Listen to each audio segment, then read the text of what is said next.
షేక్ సిద్దిక్ నిరుద్యోగ చేసి రాష్ట్ర కన్వీనర్. ఈ రాష్ట్ర ముఖ్యమంత్రి ప్రతిపక్షంలో ఉన్నప్పుడు ప్రతి చోటికి వెళ్ళి మన బిడ్డలు వేలకు వేలు కోచింగ్ సెంటర్లలో ఖర్చు పెట్టుకుంటున్నారు.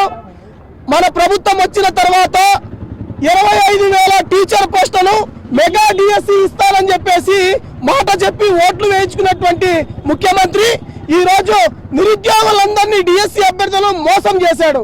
ఈ మోసగాడి పాలనలో మోసపోయినటువంటి నిరుద్యోగులు ఈ రోజు ఉద్యోగాలు లేక టీచర్ పోస్టులు భర్తీ కాక ఉరివేసుకోవాల్సినటువంటి పరిస్థితి ఈ రోజు మన రాష్ట్రంలో దాపరించింది.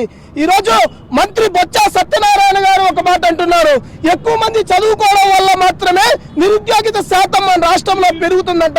అయ్యా మంత్రి గారు, నీకు కొంచెమన్నా సిగ్గుండాలి. నువ్వు ఇంతకు విద్యాశాఖ మంత్రివా లేకుంటే పశువులు కాసే మంత్రివా?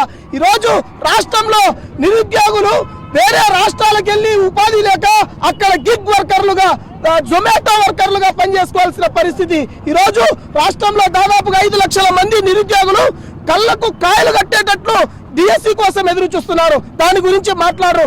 ఏదన్నా అయితే ఈ రోజు రాష్ట్రంలో ముఖ్యమంత్రి దగ్గర కాదు పోవాల్సింది, రాజ్యాంగేతరమైనటువంటి శక్తులు ఈ రోజు మన రాష్ట్రాన్ని పరిపాలిస్తున్నాయి. సజ్జల రామకృష్ణారెడ్డి, ఆయనకి ఎవరైనా మేము నిరుద్యోగులు ఓటేసామా?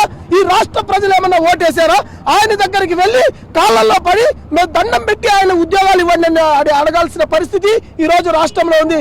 వెంటనే మెగా డిఎస్సి ఇచ్చి ఏదైతే టీచర్ పోస్టులు ఖాళీలు ఉన్నాయో వాటినన్నింటినీ భర్తీ చేయాలి. చేయకపోతే డివైఎఫ్ఐ అన్ని విద్యార్థి యువజన సంఘాల ఆధ్వర్యంలో పెద్ద ఎత్తున ధర్నాలకు పిలుపునిస్తామని చెప్పేసి ఈ సందర్భంగా తెలియజేస్తున్నారు. రాష్ట్ర ప్రభుత్వం అధికారంలోకి వచ్చి 4.5 సంవత్సరం దాటినా గానీ ఈరోజు నిరుద్యోగులకి ఒక్క డిఎస్సి కూడా ఏర్పాటు చేయలేదంటే ఈ రాష్ట్రంలో ఉన్నటువంటి నిరుద్యోగుల పట్ల చిత్తశుద్ధి ఏమాత్రం ఉందో ఈ ప్రభుత్వానికి అర్థమవుతానని చెప్పేసి అంటున్నాం.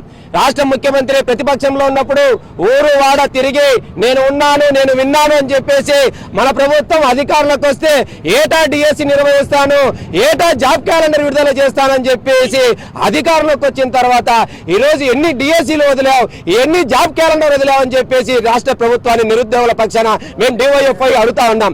ఈరోజు ఉద్యోగ ఉపాధి అవకాశం లేక ఈ రాష్ట్రంలో ఉన్నటువంటి నిరుద్యోగులు ఇతర రాష్ట్రాలకు, ఇతర ప్రాంతాలకు, గల్ఫ్ లాంటి దేశాలకు ఈరోజు వలసలు పోతున్నటువంటి పరిస్థితి. ఈరోజు తల్లిదండ్రులకు భారం కాలేక ఆత్మహత్యలు చేసుకున్నటువంటి పరిస్థితి. ఈ ఆత్మహత్యలు అన్నింటికి నైతిక బాధ్యత ప్రభుత్వాన్ని అని చెప్పేసి మేము అడుగుతా ఉన్నాం. ఈరోజు రాష్ట్రంలో 25,000 ఉపాధ్యాయ పోస్టులు భర్తీ చేయాలని చెప్పేసి అడిగిన కనీస అవగాహన లేకున్నటువంటి మంత్రులు ఈరోజు 1000, 500, 600 అని చెప్పి ఈరోజు కాలయాపన చేసి ఈరోజు నిరుద్యోగులను మోసం చేసే ప్రయత్నం జరుగుతుంది. ఇది సరైన పద్ధతి కాదు.